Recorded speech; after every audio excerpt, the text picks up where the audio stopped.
it's Lizzie Friedman, this is Inside Ambition, and you're on 34th and Art, where we talk all things arts and entertainment in and around Drexel University.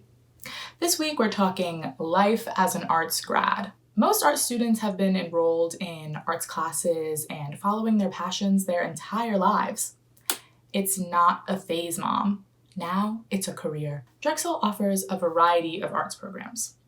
I am a Westphal student and I'm receiving a Bachelor of Science in the Entertainment and Arts Management program, while other students in COAS, the College of Arts and Science, are receiving Bachelors of Arts degrees. My fellow 34th and Art writer, Kat Brady, is receiving a Bachelor's of Arts in the Communications program, even though she's not a Westphal student or taking typical art classes.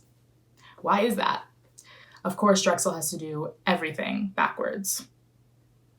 The Westphal College of Media Arts and Design, or COMAD, which the mad part is pretty fitting because of all of the grumpy architect students that stay up all night in the studio, offers a plethora of artistic programs like animation, film, product design, fashion design. I, of course, am partial to the Entertainment and Arts Management program, but there's so many more to choose from. Even custom design majors where you can choose your own path and make your own artistic adventure. But what happens when your 4 to 5 years are over? There's a stigma around pursuing a career in the arts that it's a dead end. But my good friend and 2020 playwriting, screenwriting graduate, Liv Shoup from school, is here to prove them wrong. Hey Liv, thanks for joining me on 34th and Art. Well, thank you for having me, Lizzie. I'm so flattered that I get to be on this fun series. Yeah, as an old bat. Yeah, definitely. An old bat. Just a year out of, not even a year out of Drexel. But I'm so glad you're here with me as my good friend. And you can share your insights with fellow dragon community about life outside of Drexel as an arts grad. I sure can. So first things first, what all the Drexel kids want to know. Where did you do your co-ops? I did my co-op. I only had one because I'm screenwriting and playwriting. Right. I had a 6-month and I was at Playpen, which was an absolutely amazing experience. I basically worked with like the same 3 people in the office every day, and it was just such a wonderful environment. However, I don't believe Playpen exists anymore due to some controversy over the summer. I was supposed to work there again, and then due to some controversy over the summer, I no longer could. But all the people I worked with are still amazing people that I still talk to as friends a lot. But I did do Drexel in LA. So I don't know if that counts. So when I was there, I did script coverage at a place called Cartel, and I worked at the Groundlings, like the improv theater in LA that like a lot of SNL people have come from. And I got to meet I met John Lovitz, I met David Tennant, I don't know, I'm forgetting her name, but she was Miss Briggs on iCarly, and Jim Rash, who was the dean from Community. I met so many cool people, and it was so fun. So that's where I did all my work. Amazing people everywhere, lots of fun. That's awesome. Yeah, I'm glad you got that great experience, and I think that Drexel, of all the things that it does and doesn't do, definitely those real life experiences are quite helpful. Against all kind of negativity about pursuing an arts degree and doing what you're really passionate in, what has kept you motivated and continues to keep you motivated to keep creating art and doing all the fun things that you love to do? I think to a degree, it's just knowing that's what I'm good at. That's writing's what I'm good at. Comedy is what I'm good at. And I know there's an implication that sometimes the arts feel kind of useless, but I haven't found that as much, especially comedy. It's definitely not taken super seriously. I'd been very, very, very studious in high school, straight A's, all the APs I could take. I had to stop taking AP math classes because I would start getting nauseous and cry during tests because I was so scared of not getting an A. That the teacher was like, stop taking this, don't take this. And sort of the feeling of like, oh, I went into something creative and goofy, and all of a sudden feeling like, well, I guess I'm not smart anymore, and sort of being treated sometimes like I wasn't as smart. I had roommates at multiple times that were in like biology and would always say to me like, well, your homework's easy, you just write jokes. And I was like, yeah, but you can't write a joke. Like, first of all, no, I have like 4 papers a week to do, but Right. also, can you write a joke? You're not funny. You write science reports. What is that going to do for the world? Exactly. And I have to proofread them, and they're not good. Um, but yeah, I think I am just also surrounded by people that are in the arts, so the stigma has sort of really not applied to me in a very long time. It didn't feel like a waste of time. It's hard now because what can I do? Right. But I think that the arts are necessary and they're not treated as such. So I think I just ignore the stigma around it at this point because I'm like, no, they are. I know they are, and I know this is what I do. So whatever. Yeah. Go watch The Office for the 7th time and tell me that the arts don't matter to you. Very true. Yeah, I think that's a great outlook on it. I definitely relate. As like if you feel like you're good at it and it's what brings you joy, as Maria Kondo would say, if it sparks joy, you got to do it, you know?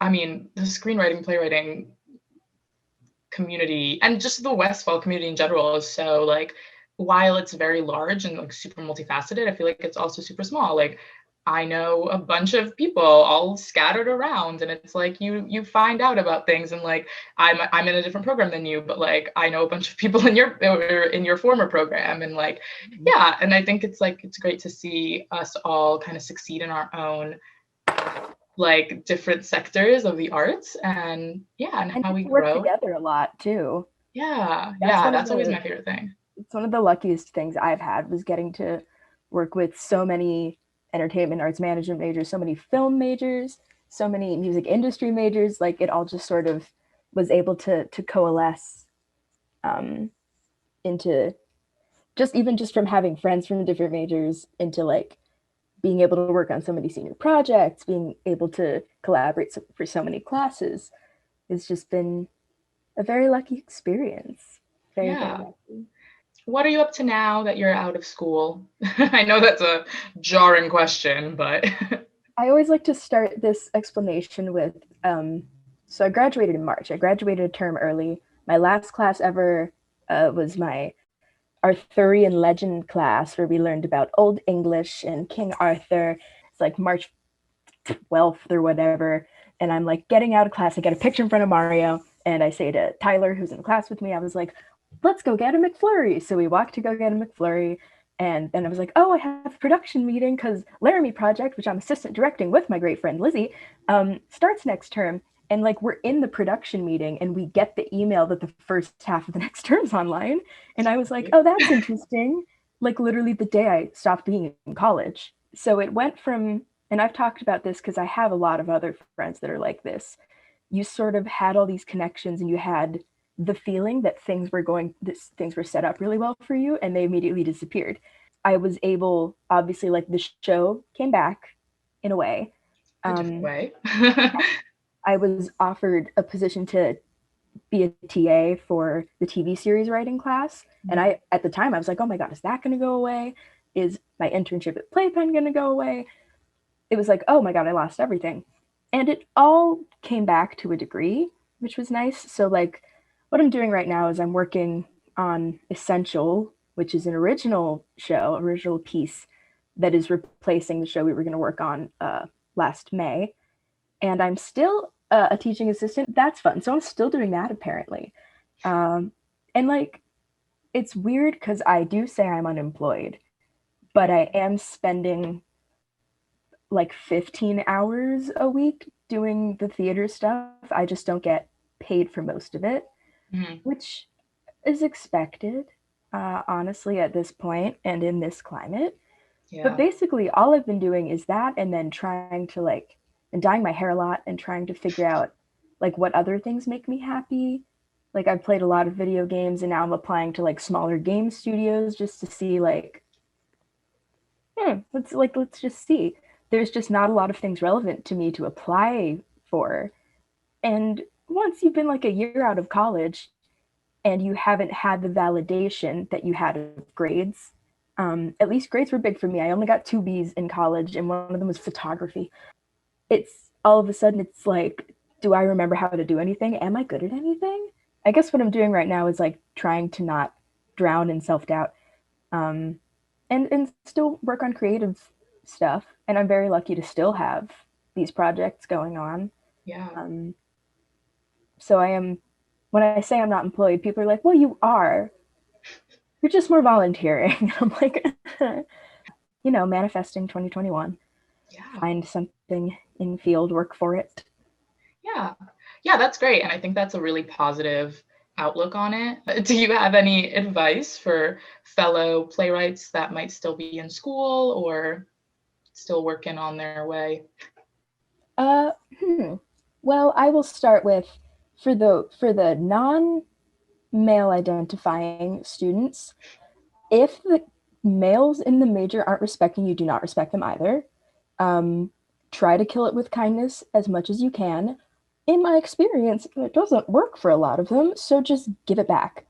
Literally, I was told, God, in my like freshman year screenwriting class, one of the students was like, you only get A's because the professor thinks you're pretty. And so I went to the professor and he was like, did he actually say that? So to a degree, don't be afraid to take issues like that to professors. I would say, especially in the arts, 90% of the time they will take it seriously. I ended up, after graduating, reporting a lot of incidents that had occurred in my time at Drexel, and all of the responses were like, we're sorry we didn't create an energy that you felt safe telling us then. We wish you told us then. So tell them then. If something makes you feel uncomfortable, if something feels wrong, tell your professors, tell your friends. Just do what you can to create a support system. And that also includes if the professor makes you uncomfortable, tell the department head. Tell on people, snitch. Like, honestly, snitch. It's not snitching when it's for your safety. Not everyone's gonna get your style. That doesn't mean you're doing a bad job. There are gonna be professors that don't get your style, and you will have to decide what's more important, being true to myself or getting an A.